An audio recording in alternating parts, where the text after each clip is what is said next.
안녕하십니까. 한문학 강좌 TV를 맡은 한의사 이한영입니다. 반갑습니다.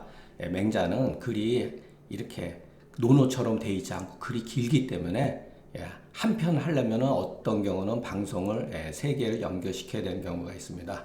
이번 글도 거기에 해당되니까 전편에 이어서 계속 같이 바로바로 읽어주셨으면 좋겠습니다. 자, 우리가 논어에서도 봤는데 이 권이라는 글자가 굉장히 어려운 거예요. 그러니까 글자가 가지고 있는 의미가 어렵다는 거죠. 이 권이라고 하는 거는 일종의 저울질하는 거. 우리가 저울질하는 것은 왜 저울질을 하냐면은 눈짐작으로 대충 웬만한 것은 어느 것이 무겁고 가볍다라는 것을 파악할 수가 있지만 애매모호한 게 있죠. 그럴 경우 저울질을 하잖아요. 그 마찬가지예요.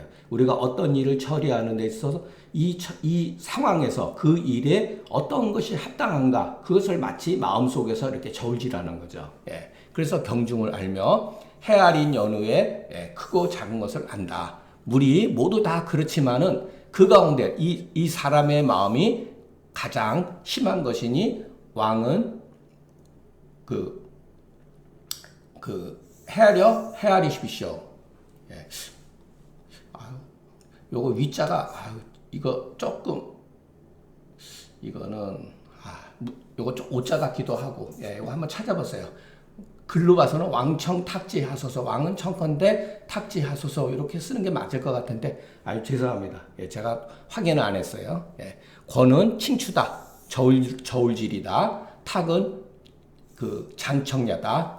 길이 다니면서 장과 척을 재는 것을 말하는 거죠. 탁지라고 하는 것은 그 칭량제 하는 것을 말하는 것이다. 물에 경중 장단이 있는 것에 사람이 똑같이 이렇게 균등하게 하기 어렵다. 반드시 그것을 권하고 권도로서 탁한 이유. 여기는 도자로 읽어야 돼요.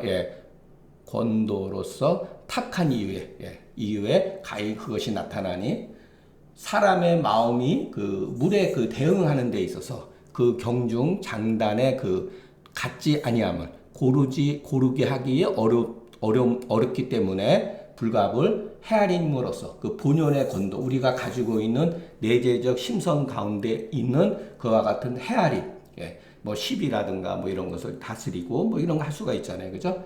권탁함으로써, 권도로서 해야 된다. 또 물보다 심한 것이 있으니 이제 왕께서 은혜는 금수에 미치는데 공이 백성에 이르지 아니하니 이것은 애물의 마음, 물을 사랑하는 마음이 굉장히 중차대하고 백성들을 아끼는 마음은 가볍고 또 짧으니 그 당연한 순서를 잃어버리고서도 스스로 알지 못합니다. 고로 이 글에서는 그 발단을 그 단서를 바라고 이에 다시 왕에게 청하기를 왕이 헤아리도록 청한 것이다. 여기 아마 이 청자가 맞을 거예요. 읽다 보니까 청자 이게 저도 주의를 하긴 하는데 뭐 바빠가지고 다 이렇게 대조하면서 업무하고 대조하면서 그렇게 하지 못합니다. 왜냐면은 그러다 보면은 한의원에서 진료 자체를 할 수가 없어요. 그러니까 그냥 이렇게 그냥 복사해가지고 이렇게 딱 막아놓고 그냥 현토만 붙이는데 여기 있어서도 현토 붙이는데 여기에서 이렇게 오늘따라 바쁘니까 요것도 이렇게 써야 되는데 그냥 빼먹는 경우가 있어요. 여러분들이 그런 거는 조금 불편한 거는 이해해 주시기 바랍니다. 자, 그런데 요거는 어기라고 하는 것은 요즘 올라오는 그런데 이런 소리죠. 그런데 왕께서 갑병을 일으키고 전쟁을 이제 도발하는 거죠. 전쟁을 도발해서 주위의 이웃 나라 제후들에게 원망함을 매짐에 그것이 마음에 만족하십니까? 이렇게 물어본 거죠. 만족하십니까? 억은 바로사다. 우리나라는 그런데 이런 뜻이죠. 사는 전사다. 군은 매집니다. 맹자가 왕이 애민지심으로써 백성을 사랑하는 마음으로써 가볍고 짧게 여기는 이유는 반드시 이 세 가지로서 만족하기 때문이다. 예. 갑병을 일으키고 최후에 해서 싸움을 일으키고 그러는 거죠. 결국은 이 세 가지라고 하는 것은 부국강명이죠. 예. 땅을 넓히고 이웃나라를 정복하려고 하는 그런 것들이죠.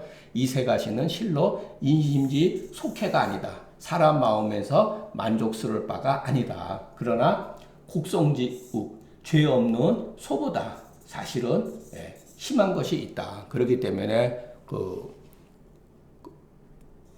잡기를 임금한테 물음으로써 이것으로써 헤아리기를 바라고자 한 것이다.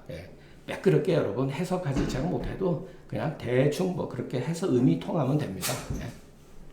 왕이 가로되 불아 오 학회어 시리오 장이구 오소 대용냐 로이다. 그렇지 않습니다. 이제 임금이 이제 말한 거죠. 그렇지 않다. 내가 어찌 이것에 만족하겠느냐. 쾌족하겠다고 여기겠는가. 나는 장차 내 큰 뜻, 내가 크게 원하는 바를 구하려고 하는 것이다. 불쾌어 차자는 이것도 또 오자 같은데요. 이거 죄송합니다. 아마 이 차자로 봐서는 이 차 같아요. 이것에 만족하지 않는 것은 심지정이요. 반드시 이것을 하는 것은 욕심이 그렇게 꾀인 것이다. 욕심이 꾀이는 바가 오직 여기에 있는 것이다. 이와 같은 이유로 그 마음이 항상 저것에는 밝고 오직 이것에 대해서는 어두우니 이것이 그 애민의 마음이 소위 가볍고 짧고 공이 백성들한테 이르지 못한 이유이다. 소위는 맨 나중이에요. 주자의 글을 읽다 보면은 이런 제가 말했죠. 소위, 당위 이것을 굉장히 중요시 여겨요. 글에 보면은 그 이유, 여기도 많잖아요, 그죠? 이유 이런 말 굉장히 많이 쓰는 걸 우리가 발견할 수가 있어요. 그래서 주자는 이렇게 이유, 당위성 이 두 가지가 글을 쓰는 데 있어서 굉장히 중요하고 우리가 생각하는 데 있어서 마땅히 해야 될 것. 왜 그렇게 되는가? 소위 또는 소이위. 소이위. 이와 같은 것은 그 전에 당위, 마땅히 해야 된다. 이와 같은 글을 많이 씁니다. 우리가 읽다 보면은. 가로되 왕이 왕지 대욕한 바를 가히 듣고 싶습니다. 당신이 큰 욕망이 가지고 있다고 그러는데 도대체 그것이 무엇입니까? 이렇게 물어본 거죠. 왕이 웃으면서 말하지 않는데 왜 여러분 이것도 보세요. 맹자는 왜 하필이면 이런 말을 썼을까요? 왕이 사실적인 모사겠죠. 그것을 훗날 기억해가지고 쓴 거니까. 왜 왕이 웃으면서 말하지 아니하신데 그러니까 피한 거죠. 왜 그랬을까요? 왕도 알고 있었던 거예요. 맹자가 생각하는 것과 다른 방향이기 때문에 겸연쩍어서 그렇다는 거죠. 그러니까 이런 것도 여러분 별거 아닌데 우리가 사람들과 대화하다 보면은 이런 경우 있죠. 겸연쩍어서 말을 잘한 거죠. 그런데요. 그렇지요. 이런 식으로 얼버무려서 넘어갈 수가 있죠. 이런 식으로 표현을 한 거죠. 왕이 웃으면서 말하신대. 그러니까 맹자가 대뜸 한다는 소리. 맹자가 알고 있어요. 근데 넌지시 유도하기 위해서 비감이 살찐 어떠한 맛있는 음식이 입에 만족스럽지 못하십니까? 아주 가벼운 옷이라고 하는 건 뭐죠? 좋은 비단 옷이 가볍죠. 비단 옷이 몸에 부족하십니까? 아니면 여기서도 그렇지 않다면 이렇게 반어법 이럴 때는 그렇지 않다면 채색이라고 하는 건 어여쁜 아가씨들이 어여쁜 후궁들이 눈에 보는 데에 만족스럽지 못하십니까? 아니면 성음, 음악 얼마나 이제 여러분 이게 솔직히 해서 인간의 그 추구하는 즐거움의 최고죠. 맛있는 음식, 좋은 옷, 아름다운 여성, 음악.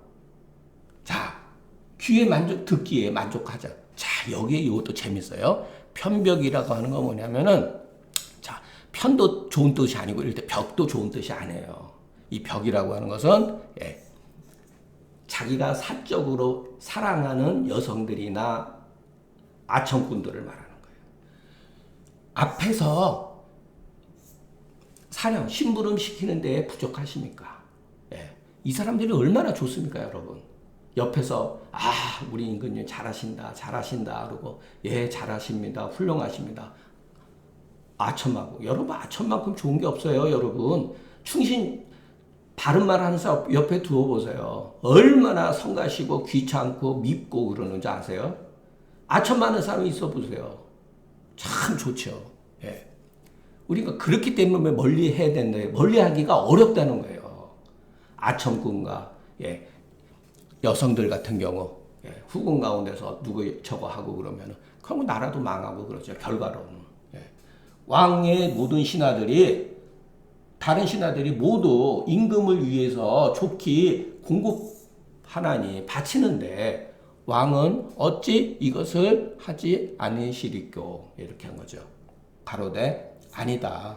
나는 이것 때문에 아니다 이런 소리죠.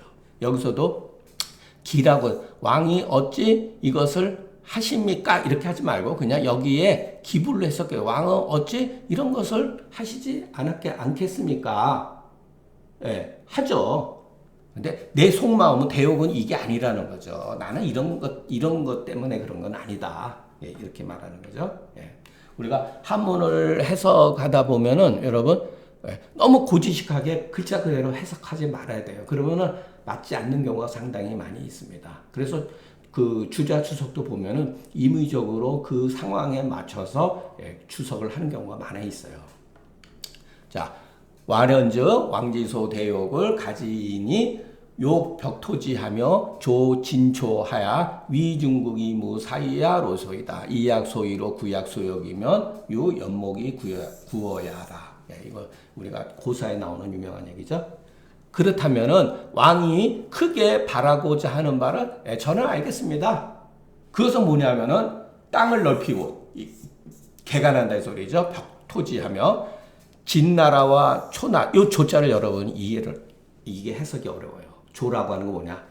진나라와 초나라가 우리한테 와서 인사하는 거를 조라 그래요. 그러니까 나로 하여금 임금으로 섬기는 거, 실력자로 섬기는 걸 조라 그러는 거예요. 중국의 나라 가운데에 위치해서 변방의 오랑캐들을 무마시키는 것이죠. 만약에 그렇다면 이와 같은 행위로서 대왕이 바라고자 하는 바를 구할 것 같으면 이것은 나무 밑에서 물고기를 잡는 것과 같은 것입니다. 이렇게 이제 비유를 한 거죠. 편벽은 근서 벽행지인이다. 여기 벽행이라고 하는 거는 바로 그 자기가 총애하는 여자를 말하는 거예요. 이 근습이라고 하는 거는 주위 옆에서 아첨하는 사람들. 이는 어조사다. 벽은 괴강이다. 그러니까 땅을 넓히는 거죠. 조는 치기 내조하라. 그로 하여금 우리나라의 내조, 옥에 와서 조정에 아련하는 것을 이루고자 하다 해서 인사하는 거다 이런 소리예요. 와서 인사를 이루게 한다 이런 소리죠. 진나라와 초나라는 그 당시에 전부 다 대국이었어요. 패권을 쥐고 있었던 거죠.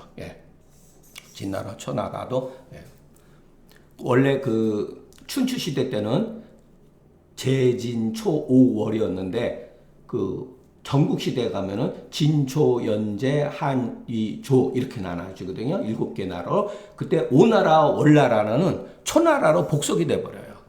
그래서 남쪽 지방에서 초나라가 굉장히 강대국이었죠. 위는 임이다. 임하는 것이다. 약은 이와 같다. 소위는 여기서 하는 말은 모두 병사를 일으켜서 주위로 하여금 원망을 맺는 일을 가리키는 거다. 연목구하는 말하자면 반드시 얻을 수가 없다. 물고기 잡으려면은 못에 가서 낚시질을 해야죠. 그물질을 해야 되고. 근데 나무 밑에 가서 물고기 잡으려니 되겠습니까? 그러니까 이렇게 따기니까 왕이 가로되 약식이 심여이까 왈 태유심언하니 연목구어는 수부두거나 무후제언이와 이약소이로 구약소역이면 진심력이 위지라도 후필유제하리. 여기까지만 해서 왕이 가로되 이렇게 심한 것입니까? 그렇게 안 되는 겁니까? 이런 소리죠. 요즘 하려면 그것이 현실적으로 안 되는 일입니까? 그런 거죠. 왈 태우시면은 잠옷 여기에는 상당한 문제점이 있습니다. 이 소리예요. 태라고 하는 것은 잠옷. 요즘에 여러분 글을 읽다 보면은 이런 게 어려워요. 이런 거. 앞에도 억자 있죠. 그런데 그러면 이렇게 잠옷 이런 소리죠. 이런 거. 여기에는 잠옷 매우 심한 것이 있습니다. 여기에는 심한 것이 있습니다. 그러니까 연목구어는 비록 물고기를 얻지 못하더라도 후제 뒤에 어떤 화근이 없지만은 문제가 없지만은 그러니까 사람들한테 비웃음 받는 정도죠. 아이고 제가 저놈이 저기 나무 밑에 가서 물고기를 잡네. 그래가지고 비난 정도는 받을 수는 있죠. 그러나 큰 재앙이 없잖아요. 국민이 죽거나 병사가 다치거나 뭐 이런 게 없잖아요. 그러나 그 임금께서 하고자 하는 바로서 마음속에 품은 욕심을 구할 것 같으면 이것은 진심을 다 해가지고, 그러니까 심력을 다 해가지고 그것을 행할지라도 뒤에는 반드시 재앙이 따릅니다. 왈 가득문여이까 가히 듣고 싶습니까? 가득문여이까 듣고 싶습니까? 자, 그래서 맹자가 계속 말하는 거예요. 또 제가 이렇게 하다 보니까 이 글이 빠져버렸어요. 이 글이 빠져버렸어요. 그러니까 또 찾아보니까 원문에 이게 있더라고요. 자, 추나라 사람이, 이 추나라는 굉장히 작은 나라예요. 제 나라 밑에 있었던 나라는 나라지만 아주 제 나라에 복속되어 있었던 나라라고 보시면 됩니다. 초나라와 싸움을 하게 되면은, 그러니까 이거는 말이 안 되는 거예요. 여러분들이 그 전국시대의 지도라든가 상황을 모를 때는 대등한 나라로 생각하면 안 돼요. 이래서 추나라의 힘이 예를 들어서 10이라고 그러면은 초나라의 나라는 100이에요, 100. 10배, 100배 이상의 국가의 힘이 차이가 있어요. 그러니까 비교가 안 되는 거예요. 추나라 사람이 초나라 사람과 싸움을 하면 왕은 2위, 여기다 그랬죠? 누가 이긴다고 생각하십니까? 그렇죠. 당연히 초나라 사람이 승하리다. 그렇다면은 적은 나라는 진실로 큰 나라를 대적할 수가 없으며, 인구가 적은 나라는 인구가 많은 무리들을 대적할 수가 없으며, 약자는 진실로 강대국을 대적할 수가 없다. 여러분, 이것은 기분 나쁘지만 부인할 수 없는 현실이잖아요. 그죠? 이건 부인할 수 없는 거예요, 여러분. 해내의 땅에 천리자가 9나라가 된단 말이에요. 9나라. 이거는 전부 다 강대국이죠. 9나라인데 제 나라는 집요기 그 하나를 가지고 있으니 그 하나로서 8나라를 복종시키는 것이 어찌 추나라가 초와 대적하는 것과 다르겠습니까? 또한 반기본을 할 따름이다. 그 근본. 매사 어떤 근본이 있잖아요. 공부하는 데도 근본, 나라를 다스리는 데도 근본, 내 마음자리에서도 어떤 근본적인 것에 돌이켜야 된다. 그러니까 맹자는 항상 이런 식으로 얘기를 하죠. 근데 말은 굉장히 좋은데 현실성에 있어서 뭔가 정책에 있어 대책을 강구하는데 그 당시 제후들이 이런 거를 귀담아 들을 여력이 없던 거예요, 여러분. 그러니까 후세에 이제 그 사람들이 정말로 맹자가 만일의 경우 당시의 제후가 맹자의 말을 쓰고 맹자한테 어떠한 높은 벼슬자리를 주어가지고서 맹자로 하여금 나라를 다스리게 했으면은 어떻게 했는가 이런 질문이 있을 수가 있죠. 여러분도 그런 생각할 수가 있고. 그런데 이런 게 있다는 거예요. 아무나 그렇게 맹자가 말한 것처럼 실천한다고 되는 게 아니라는 거예요. 맹자와 같은 수단을 가지고 있지 않다면 할 수가 없다는 거예요. 그런데 우리는 맹자의 수단을 모르잖아요. 그러니까 맹자가 우리가 너무 비현실적이다. 그런 면이 분명히 있지만은 큰 틀에 봤을 때 좋은 점도 분명히 있다는 거. 제국이 어떠한 왕국이 형성이 된 다음에 그 왕국을 이끌어 나가는데 유지시키는 데 있어서 육아적인 학설만큼 좋은 게 없다는 거예요. 예, 사람들로 하여금 윗사람들한테 복종하고 충효로서 이끌어가 나가잖아요. 그러니까 나쁜 마음을 갖지 않죠. 예, 그게 육아 사상의 좋은 점이라는 거예요. 싫던 좋던지 간에. 예. 태와 개는 모두 다 바로사다. 예, 그러니까 의미가 없는 뜻이에요. 그러니까 말을 일으킬 때 그냥 쓰는 말이에요. 잠옷, 대체로 이런 뜻이죠. 예, 그러나 이게 의미가 없는 건 아니에요. 글을 처음 쓸 때 또는 이 부자도 마찬가지예요. 예, 부도 바로사예요. 예, 대적, 또 무릇, 유로펑 이런 것도 일종의 바로사 같은 거예요. 예, 그러나 쓰임새가 분명히 있어요. 그러니까 의미가 없는 것은 아니다는 거. 추는 소국이요, 초는 대국이다. 제 집유기로 말하자면은 제 나라 땅을 모두 합쳐봐야 방천리다. 예, 방천리라고 하는 것은 굉장히 땅이 넓다는 걸 의미하는 거예요. 시는 바로 천하가 구분의 일을 두었다는 것이다. 하나로서 여러를 복종하는 것 반드시 능히 이기지 못하니 소위 후에 재앙이 따른다. 반보는 설문이 아래 글에 보인다. 자, 오늘 시간 관계상 제가 출근하기 전에 아침에 잠깐 시간을 내어서 여러분들한테 짬나는 시간에 한번 강의를 해보았습니다. 여러분 이렇게 우리가 한문 해석하는 데 있어서 제가 누차 말씀드리지만 하나하나 정확하게 할 필요가 없어요. 처음에는.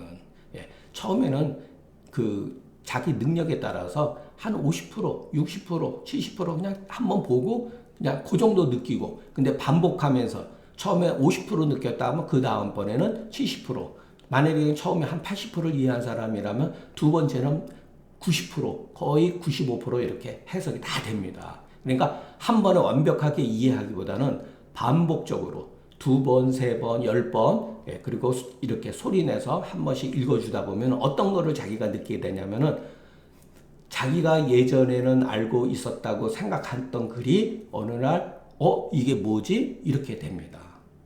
내가 이거 몰랐었네? 이렇게 돼요. 저도 지금도 여러분들한테 같이 강의를 하면서 글을 읽다 보면은 예전에 느끼지 못했던 거를 스스로 강의를 하면서 느끼는 경우가 있고, 이거 내가 당연히 알고 있었다고 생각했는데 막상 얘기를 해보니까 말문이 막혀 있어요. 이건 모른다는 얘기예요. 잘. 의미가 불투명하다는 얘기예요. 저도 그런 거를 종종 느껴요. 강의를 하면서. 그러나 그것은 자연스럽게 받아들이면서 그 부분에 대해서 계속 생각을 하고, 그래도 안 되면은 각주를 본다든가, 또는 주자주 말고 다른 사람의 주석을 본다든가, 그런 식으로 해서 견문을 넓히는 거지, 한 번에 공부를 하자마자 노노맹자를 여러분 90%, 100%를 이해한다는 것은, 그거는 바람직한, 나쁘다는 게 아니라 바람직한 공부가 아니라는 거예요. 그러니까 반복을 해가지고, 내가 처음에는 한 40%, 50%, 그 다음에 읽을 때는 60%, 그 다음에 읽을 때는 70%, 80% 이렇게 계속해서 발전해 나가는 거예요. 그렇게 저는 제가 공부를 했는데 그 방법이 굉장히 좋더라고요. 그러니까 상한론도 마찬가지예요, 여러분. 우리가 어떠한 책, 이거 원문만 보면은 여러분 못 읽죠. 주석이 붙어 있는 주석서를 같이 놓고 봐야 되는데, 솔직히 말해서 현대까지 내려온 당나라에서부터 지금까지 현대까지 내려온 주석사들이 저는 개인적으로 만족스럽지가 못해요. 더 상한론 혼란스럽게 한다고요. 그러니까 상한론 원문을 여러분들이 가급적이면 읽는 버릇을 가지고 있으면 좋습니다. 그래서 이 원문을 이렇게 딱 아침에 컴퓨터에 파일을 올려놓고 계속 보는 거예요. 그냥 이해가 되든 안 되든 이렇게 생각을 하세요. 이 사람은 장준경이가 됐든 누가 됐든지 간에 이 사람은 하필이면 이와 같은 증상을 채집했을까? 이렇게 생각을 하세요. 그냥 증상만 봐가지고는 이 사람 눈에는 이 증상, 이와 같은 현상을 통해서 무엇을 말하려고 했을까? 이렇게 생각을 하셔야 돼요. 그러다 보면은 거기에서 자기 나름대로 눈이 보이는 게 생겨요. 그러면서 주석을 봐야지. 주석을 여러분, 이것도 결국은 누군가가 쓴 거예요. 학자가 쓴 거예요. 물론 여러분들이 봤을 때는 이 주석이 완벽하다고 생각하면 안 돼요. 이거는 굉장히 문제점이 많은 거예요. 주석서들은. 아무리 훌륭한 주석서라 하더라도 시대에 따라서 변화됐기 때문에 맹자도 물론 마찬가지입니다. 노노맹자도 지금 시대의 맹자, 공자와 맹자가 그 당시 상황에서는 어느 정도는 우리가 이해할 수 있죠. 왜냐하면 역사를 우리가 논할 때, 문헌을 논할 때 그 시대 상황에서 그 글을 이해하는 것이 먼저 제일 중요해요. 지금 시대는 자본주의에다가 민주주의에다가 대통령 선거제를 통해 가지고 이렇같이 움직이는 그러한 사회인데 옛날 봉건 제후 시대하고는 맞지가 않죠.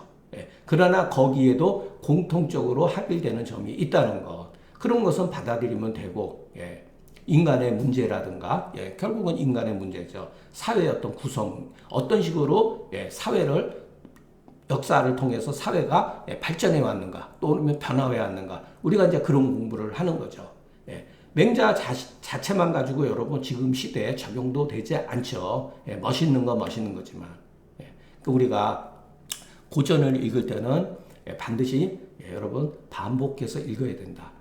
10번, 20번 그러면 여러분 책을 처음에는 많이 보는 것도 중요하지만 좋은 책들 그런 거는 반복해서 주자가 또 그런 게 있어요. 주자 책 전서에 보면은 반복 추구란 말. 그러니까 두 가지 말을 써요. 주자는 자, 뭐 도덕적인 얘기는 하지 말고 공부하는 데 있어서 두 가지를 하는데 그건 참 좋은 것 같아요. 허심탄회.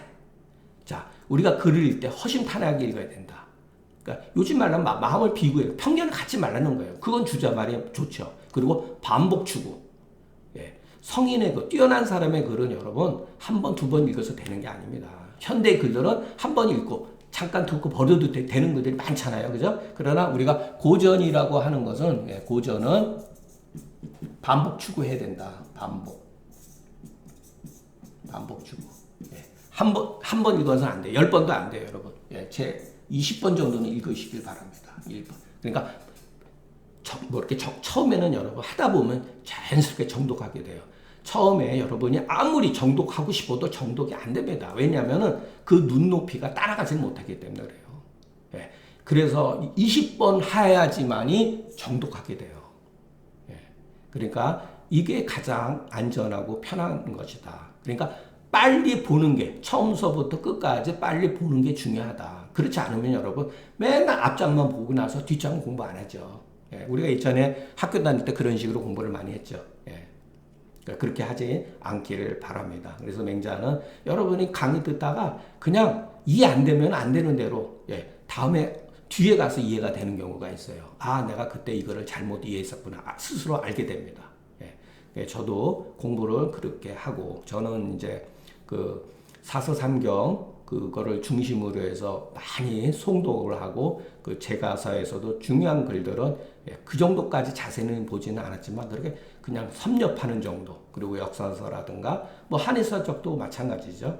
좋아하는 책 같은 경우는 기본적으로 저는 무조건 20번 뭐 시켜서가 아니라 재미있으니까 20번 이상 어떤 글은 외우고 그렇게 계속해서 하다 보면은 공자가 말한 온고의 지신 옛 것을 배우고 또 새로운 것을 배운다가 아니라 원래 온고지신 옛 것을 반복해서 하다 보면 새롭게 눈을 뜬다. 이것이 더 멋진 표현 같아요. 그렇다고 제가 현대 학문을 무시한다는 얘기는 절대로 아닙니다.